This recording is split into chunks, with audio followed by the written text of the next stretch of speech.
kind of typical of this year with COVID. Obviously, everybody's flexible and kind of a new turn with the snow and ice and kind of in the south. But obviously, I think both teams, LSU and we were looking forward to playing Wednesday. Then it got it moved till today, and it was going to be a quadrant one opportunity for both teams. But obviously, the weather just didn't cooperate at all. So we quickly turned our attention yesterday to Mississippi State.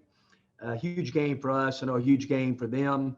A game that I know both teams will really look forward to playing. And we've had a good couple of days of practice, very spirited workout, and need to have two really good days of practice leading up to Saturday's game. Neil starts off. Hey, Kermit, I was wondering if you've got any kind of guidance from the league about whether some of these games can be made up, whether there's a window of time between the end of the season and the start of the tournament when games could get made up if possible. Yeah, Neil, right now we only have one game to make up, and so if everything goes as planned the rest of the season, then we'll have a game on that November the 6th. I have no idea who it'll be. I mean, I guess if it was just by the book, it'd be South Carolina at home, but I don't know. I don't know what'll happen. I don't know. They'll try to match us back up with LSU. I know LSU still has Florida, Missouri to make up. There's a lot of moving parts of that, but I feel real confident that we'll play a game on the 6th. Just to clarify, you mean March the 6th? March 6th, yeah, exactly right, yeah. Along those lines, and I know it's your goal is, hey, let's just win each game and let the chips fall where they may, but do you have kind of a sense of, in this weird year, what the committee is most going to look at when it comes to at-large teams? I don't, Neil. It is a different year. We kind of go by the logistics of, our BPI is like 40, our nets 55, 56, whatever it may be right there. And, you had 4 quadrant one wins. Now they're 2 because guys can move in and out. I don't know. I mean, I just think that obviously the beauty of the SEC and playing in Power 5 conferences, you keep getting opportunities to play good teams, and we've got some opportunities to do that. But I really don't know, Neil. I don't know if it's changed. I don't know if it's changed for mid-majors because not as many non-conference opportunities that you have. So I'd like to give you a better answer, but probably couldn't. Thank you. Kermit, Neil kind of touched on this, but in regards to that, the NCAA tournament and all that kind of stuff, how do you address it then with your team as far as not peeking too far ahead or just covering that in general? I just use the term chasing. I said, man, we're chasing. We're still chasing. I mean, we're on the outside, and have we made up some ground? We probably have, but I mean, what we got to do is control every day. You can't only be hungry to play this time of the year. You got to be hungry to practice. And I think we've managed our guys mentally and their legs, about how long we're going, but you have to be great at that period of time during your practices. I think guys just understand what's at stake in all these games late in the year, especially teams like us that are chasing the bubble. And, it's just out there. It's no secret. So that's kind of really the term that we've used, Ben. And about Mississippi State, has anything really changed about them in the scout since the last time y'all played them? What's been the difference, do you think? Yeah, no. The kid from Holly Springs has started to play well. He had 20 against LSU, so he's changed. He wasn't playing very much, and that just shows you guys that just has great work ethics and can get themselves in the lineup. You think after we played them, I mean, they went to Alabama, played really good, got beat. Went to Tennessee, played really good, got beat.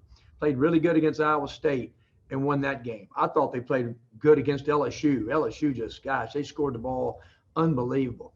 I think they played a real difficult schedule. I still think they've got a really good team, and I know exactly how Ben's team is going to come in here on Saturday. So we're going to have to be at our very, very best to win. Go to Tyler. Coach, can you just talk a little bit about the team's overall emotion after you guys learned the LSU game would get postponed? It really wouldn't. I think, we got to give our guys credit. They were in the snow too, and they're looking around going, how in the world is the team going to get in here? Somebody's got to come pick us up in a 4-wheel drive to get us to the Tui to practice, So I think they kind of, they understood also it was going to be hard for LSU to get to Oxford and play. So I think it was something that they maybe kind of expected, but they prepared really hard for LSU. And I think if anything, the timing of having your arch rival the next game, so there wasn't much letdown because everybody's looking forward to playing Mississippi State. Parrish, go ahead.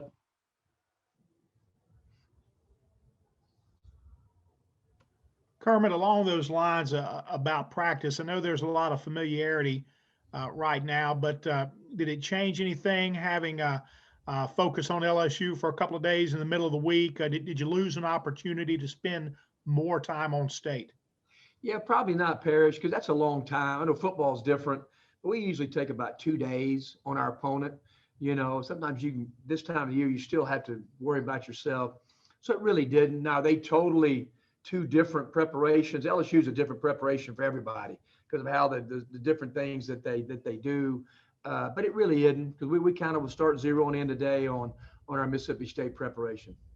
Now, you mentioned some of the challenges in getting guys to practice.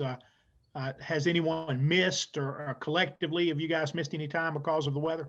We missed Monday. We took off Sunday. We missed Monday because the facilities were closed. And then we have just, no player has gotten in his car. And so we will just go, we will get them physically, bring them here, feed them, and then take them back, and hopefully this weather will, let up maybe a little bit, maybe tomorrow afternoon, Saturday, obviously, where they can start kind of getting in their own vehicles and coming to campus. You mentioned the 4-wheel drive. Who's in charge of going and getting those players? Well, we've got just our staff. Our full-time staff members are doing it. I've got a buddy of mine in my neighborhood. I can't get out of my neighborhood, Parrish, so he let me use his 4-wheel drive Jeep, and so we've used that on occasions to get players back and forth. We'll go to John. Kermit, you've touched on this before, but what has Jarkel's emergence kind of been like for you, and what have you kind of seen from him, I guess, really since that January 16th game against Georgia? Yeah, you feel great for Jarkel. Number one, he works so hard. We've talked about that a bunch. Just his time in the gym. Number two, he's an Oxford native.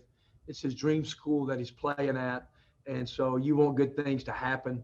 And so now he's really impacting winning in some high-level games, and that's great. I know his family obviously just is having a great time watching that. So I just feel really good for Jarkel. And we knew it was going to happen. We knew it was going to be a matter of time for it to kind of start. So touching on that, I mean, obviously you got him over here from CSU. What you said, you knew it was only a matter of time. What did you see about him at his performance there that made you think that? Well, he was leading the WAC in scoring. You put on the Gonzaga tape, and he had about 23 at Gonzaga. And then I watched him for a year in practice. And he was playing against two of the very best guards in the SEC, in Brian and Devontae, and it was just great matchups every single day. So we saw it, and that's probably the biggest thing that I saw. You can watch video, but you watched him go against Brian every single day or Devontae every single day, then you get a good idea of kind of what you got. Sure. And the last one I had is just what was your pitch to him to kind of get him here? What was that process kind of like, and was he easily persuaded? Yeah, when he had made his mind up that he was going to transfer, he wanted to get back south. And, we met with he and his dad. And, it was just like I said, this is a school that I think he had always dreamt of playing. And, we talked. The main thing I told him, I said, Jarkel, I'm not recruiting you because you're from Oxford. I'm recruiting you because you're a really good player. But it's kind of cool that could be an Oxford native and play at the school that you wanted to play at. And that's really, that's the truth. And I think that's just what they wanted to hear. We're not trying to bring him back home. We're trying to bring a good player to Ole Miss. And it's just great that he is an Oxford native and gets to play in front of his family. Thank you. We'll go to Nick. Kermit, how flexible is the schedule for Saturday if things don't clear up? Have you guys talked about moving the game a day or a time, or is it all just focused on playing it then? Yeah, not at all, Nick. I'd be shocked if this game is not played at 5 o'clock, just looking at the weather. Now, the weather changes.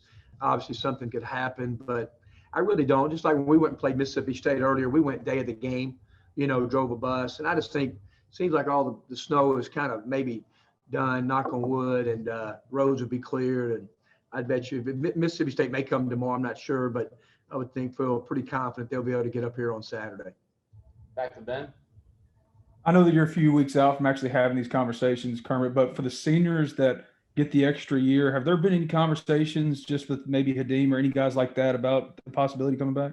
It hasn't been, not at all yet. I'm sure there'll be those conversations when basketball is totally done this year. But it hadn't, with all four guys. You look at, a guy like Devontae, he's been here a while. He's having a great year. Romello White's been in college now. He took a redshirt year at Arizona State. I don't know. I hope that they can get what they want in basketball. And if some of those possibilities come up, then that's when we'll address it after the year. As far as recruiting in general goes like that, though, how unique is it this year with that recruiting your own roster plus all the other avenues to go get guys? Yeah, I mean, it's just another facet, Ben. It really is. I mean, as far as the transfer market, high school kids. I was on a Zoom call today, and the dad asked me, "Well, what does your roster look like with your seniors?" And you just don't know. I mean, you can't give them 100% answers because you just don't know what's going to happen with seniors, or are they going to choose to maybe try to come back, or they're going to maybe go try to play somewhere else. I mean, so there's a lot, up in the air. It's going to be, again, we've used it a ton, all of us on this Zoom call, flexibility. We'll see it at the forefront, April, May, and June. Any more questions for Coach? Neil, go ahead. Let's save the hard hitting stuff for the end here, Kermit. I saw your daughter was out sledding on the golf course. Did you take a turn? I did not. My good friends, Ella Stubbs is our neighborhood, and he came by. The only way Allie will do this now, Allie's not walking up the hill, okay? On 2 fairway, I'm telling you, it is the greatest sledding I've ever seen. And I lived in Utah and Idaho, so I've done some sledding in my time. That's when I was about 40 years old. But it was unbelievable coming down number 2. But what Allie loves about it, she'd get to the bottom, and Ellis would take the gator and take her back up. So it's almost like having your own snow lift, all right? So that's why she went several times. But no, I didn't. I'm a chicken when it comes to that at 61. Any more questions? Ben, go ahead. What about the team? Did y'all do anything in particular with all this kind of weather? No, they didn't move. Them guys not going to move. They had some extra sleep in, and they didn't move at all. We told them not to get behind any of the wheels, in the domain and drive out. So, Parrish alluded to the four-wheelers. It's like I was telling my buddy at SMU. He said, "You got them on four-wheelers." I said, "Tim," there's one thing we do have an abundance of in Mississippi, and that's four-wheel drive trucks. We got that. So we had all that covered.